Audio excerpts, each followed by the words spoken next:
"That human the queen asked." The princess replied, "Yes, he's the one I want." The twin sons of Altair Prime bathed the crystal towers of the royal city in gold and amber as the ceremonial drums echoed through the vast plaza. Princess Lyra stood at the edge of the balcony, her violet eyes reflecting the burning suns and the distant horizon. She had always felt the weight of her people's expectations. But today, the weight was heavier than ever. Today, she was a choose companion, an ally, a partner, someone who could shape the fate of her planet alongside her. And yet, her heart was far from the grandeur and pomp surrounding her. It had wandered into a different orbit, one that had nothing to do with political alliances or interstellar treaties. 2 months ago, a human had arrived in Altair Prime. Not as a diplomat, not as a conqueror, but as an accidental traveler. Commander Elias Kane, captain of the exploration vessel Odyssey, had been drawn into their galaxy by a warp malfunction. He came from a world where the sun rose and fell predictably, where wars were fought with logic rather than psychic energy, and where the concept of royalty seemed more like a storybook than a reality. Lyra first saw him in the docking bay. His uniform was simple, almost crude, compared to the ceremonial attire of Altair Prime, but his eyes, sharp, honest, unyielding, caught her attention immediately. There was something grounding about him, something raw and real that none of her high-born suitors possessed. Yet, she could not let herself admit it. Her people, the advisors, and the queen herself expected a different kind of choice. They had lined up suitors from noble houses across the galaxy, beings whose bloodlines would strengthen their political position and ensure centuries of stability. A human, so fragile, so untested, could never be acceptable. And still, her thoughts returned to him again and again, like a melody that would not leave her mind. The queen, her mother, had called for the selection ceremony.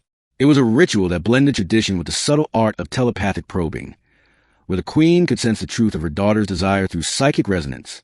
All the suitors stood on the steps below, shimmering in ceremonial armor, their faces calm, their stances proud.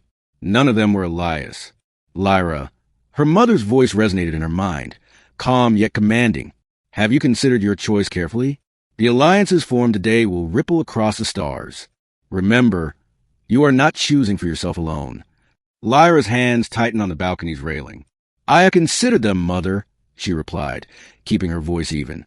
The queen descended the steps and stopped before her daughter.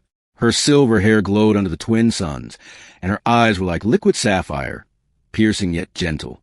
"Then tell me, princess, which among them do you wish to unite your life with? Speak your truth." The air seemed to still, the buzzing of hovercrafts above the plaza fading into silence. One by one, the suitors stepped forward, bowing respectfully. Lyra's lips pressed together, and she shook her head subtly. None of them called to her. None of them made her heart leap or her mind pause in wonder. And then she spoke. "Mother is not among them." Her voice trembled slightly, but the words carried the weight of certainty. "It is him, the human, Commander Elias Kane." A gasp swept through the assembly. Diplomats whispered in alarm, and the psychic aura around the queen flickered as if disturbed. The advisors exchanged worried glances. "The human," one whispered, "but he has no lineage, no power, no right." The queen raised her hand, silencing the murmurs, her eyes fixed on Lyra. "Are you certain?" Once spoken, the choice cannot be undone. He is a stranger to our ways, a visitor from another star. Choosing him may invite political instability, even unrest. Are you willing to bear that burden? Lyra stepped forward, feeling her heart pounding against her ribcage. "Yes, mother, I am certain. He is the one I want. Not because of blood or power, but because he sees me as I am, not as a princess, not as a symbol. He sees me." A tense silence filled the plaza. And then, slowly, the queen's expression softened. She studied her daughter, reading the certainty in her aura, feeling the depth of the connection. "Very well," she said. "If this is your heart's truth, then we shall see what the stars decree. Summon him." Elias Kane stood outside the gates of the palace, unsure why he had been summoned to such a spectacle. The guards, towering and gleaming with crystalline armor, bowed as he approached. The crowd parted as he was led to the central plaza. He could see the princess, radiant under the twin suns, standing before the queen. Lyra's eyes met his, and in that instant, the noise of the crowd, the pomp of the ceremony, the expectations of an entire planet, all of it vanished. She descended the steps, moving toward him with a grace that seemed both otherworldly and entirely human in its sincerity. You are the one she has chosen? Elias asked, disbelief coloring his voice. He had heard of royal selections, of grand alliances, but never had he imagined being the focus of such a decision. Yes, Lyra replied, her voice steady. I choose you, Elias Kane. Not because of power, not because of politics, not because it is convenient, but because you are the one I want. The queen observed quietly, her hands folded. Then let it be known across Altair Prime, she intoned, that the princess of our realm has chosen a human as her companion. May the fates guide your union, and may your courage prove stronger than doubt. And so began a period of tension and wonder across the planet. Nobles and advisors debated, questioning the wisdom of the match. Citizens whispered in curiosity, some with excitement, others with fear. Elias found himself thrust into a world of strange customs, psychic rituals, and political intrigue. Yet, as days passed, he proved himself in ways that no lineage or bloodline could. Where diplomacy had failed, he listened. Where tradition demanded ceremony, he acted with empathy and courage. Slowly, the people began to see the human not as an outsider, but as a bridge, someone who could unite worlds with understanding, not domination. Lyra watched him closely. She observed how he interacted with children in the palace gardens, how he questioned advisors with respect, how he treated the lowest-ranking citizens with kindness.